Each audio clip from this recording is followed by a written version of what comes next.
परेशानियों से डरे नहीं, उनका सामना करें। गौतम बुद्ध कौशाम्बी नगर में रह रहे थे। वहां की रानी गौतम बुद्ध का अलग अलग तरीकों से अपमान करती थी। रानी ने अपने कुछ लोग बुद्ध को अपमानित करने के लिए और परेशान करने के लिए उनके पीछे लगा दिए थे। रानी के आदेश पर वे सभी लोग बुद्ध का विरोध कर रहे थे, लेकिन बुद्ध ने किसी से कुछ नहीं कहा। उस समय बुद्ध के साथ उनका एक शिष्य भी था, उसका नाम था आनंद। आनंद ने बुद्ध से कहा, मैं लगातार देख रहा हूं कि ये लोग जानबूझकर हमारा अपमान कर रहे हैं। जहां हमारा अपमान होता है, ऐसी जगह हमें नहीं रुकना चाहिए। बुद्ध ने आनंद से पूछा, हम कहां जाएंगे? आनंद ने कहा, किसी और जगह चले जाएंगे जहां ऐसे लोग ना हो। बुद्ध बोले, अगर वहां भी ऐसी ही परेशानियां बनी तो फिर कहां जाएंगे? और हम कब तक भागते रहेंगे? अपमान भी एक समस्या है। हम अहिंसा, धैर्य के साथ विनम्रता और शालीनता से ऐसे लोगों का सामना करेंगे।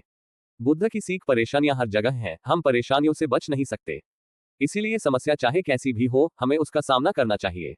अगर कोई अच्छी बात सीखना चाहते हैं तो घमंड छोड़ दें।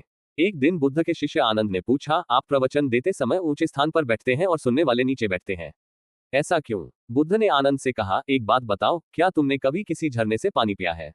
आनंद बोला, हाँ, मैंने झरने से पानी पिया है। बुद्ध ने पूछा, तुमने पानी कैसे पिया? आनंद ने कहा, झरना ऊपर से बह रहा था, मैं झरने के नीचे खड़ा हो गया और पानी पी लिया। बुद्ध बोले, अगर झरने से पानी पीना है तो नीचे ही खड़े होना पड़ेगा। जो सत्संग, कथा या प्रवचन होता है, उसमें कहने वाला ऊपर बैठता है। उस कथा का संदेश ग्रहण करना है तो सुनने वाले को नीचे ही बैठना होगा। नीचे बैठने से हमारे स्वभाव में विनम्रता आती है, हमें अच्छी बातों को जीवन में उतारने की प्रेरणा मिलती है। ऐसा करने से हमारा घमंड दूर होता है। बुद्ध की सीख, अगर कोई अच्छी बात सीखना चाहते हैं तो सबसे पहले अहंकार छोड़ देना चाहिए। इसके बाद विनम्रता के साथ ही अच्छी बातों को जीवन में उतारा जा सकता है। किसी व्यक्ति के लिए पहले से ही कोई राय न बनाएं। गौतम बुद्ध का एक खास शिष्य धम्माराम आश्रम में अपना काम करता और काम पूरा होने के बाद वह एकांत में चला जाता था। वह किसी से ज्यादा बातचीत भी नहीं करता था। जब धम्माराम एकांत में ज्यादा रहने लगा तो अन्य शिष्यों को लगा कि इसे घमंड हो गया है। शिष्यों ने बुद्ध से धम्माराम की शिकायतें करनी शुरू कर दी। एक दिन बुद्ध ने धम्माराम से सभी शिष्यों के सामने पूछा, तुम ऐसा क्यों करते हो?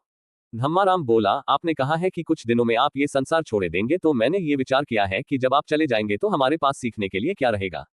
इसीलिए मैंने ये तय किया कि मैं एकांत और मौन को समझ लूं, ठीक से सीख लूं। ये दो काम आपके जीते जी मैं करना चाहता हूं। बुद्ध ने अन्य शिष्यों से कहा, तुम सभी ने देखा कुछ और समझा कुछ। तुम्हारी आदत है कि तुम दूसरों की बुराई करते हो, इसलिए तुम सभी ने धम्माराम की अच्छी बात को भी गलत रूप में लिया। बुद्ध की सीख, हमें किसी व्यक्ति को ठीक से जाने बिना उसके बारे में कोई राय नहीं बनानी चाहिए।